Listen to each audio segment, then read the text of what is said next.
পাড়াঙ্কনের মিতা চৌধুরী, মৌলি দাস, শ্রাবণী বল ও মালা রায়। শুরু করছি গুম ঘর।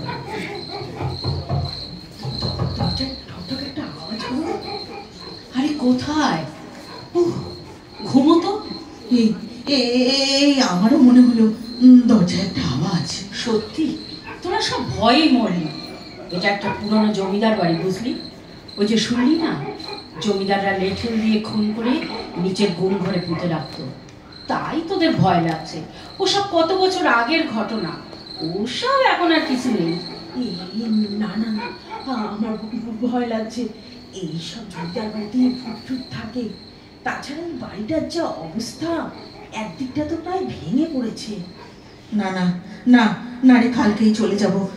ভালো লাগছে না এখানে থাকতে। আরে চলে যাব বললেই তো আর চলে যাওয়া যায় না। যে কাজটার জন্য এসেছি সেটাই তো এখনো কিছু হলো না।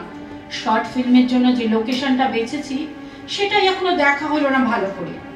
তাছাড়া এখানে ছাড়া আর কোথায় গ্রামের লোকেশন খুঁজতে যাব বলতো? তবু এই জায়গাটা আমার চেনা, আগে তো এসেছি বাবা মার সঙ্গে। ঠিক আছে বাবা, নেই, এখন ঘুমোবার চেষ্টা কর। কাল সকালে উঠে ওই সাঁওতালি গ্রামটার দিকে যাব। তাছাড়া কালকেই তো আর শুটিং করা যাবে না। ভালো করে রেকি করে তবে কাজ করতে হবে। আমার মনে হয় 2-3 দিন তো লাগবে। দেখ, এই ডকু ফিচারটা যদি ভালো করে করতে পারি না, তাহলে একটা অ্যাওয়ার্ডের চান্স আছে, বুঝেছিস? কিন্তু ওই তাড়াহুড়ো করে করলে কিন্তু হবে না। তবুও তো এখানে একটা থাকবার জায়গা পেয়েছি বিনা পয়সায়। অন্য কোথাও গেলে তো আবার বিশাল একটা খরচের ধাক্কা। সেটা ঠিকই, তবু এই কেউ ভূত এলাকায় বেশি দিন থাকা যাবে না বলে দিলাম। ওই দেখ, দেখেছিস দিয়াটা ঠিক ঘুমিয়ে পড়েছে। এই নে নে ঘুমো, কাল ভোর করে উঠবো। বাবা, হেঁটে হেঁটে পা ব্যথা হয়ে যাচ্ছে।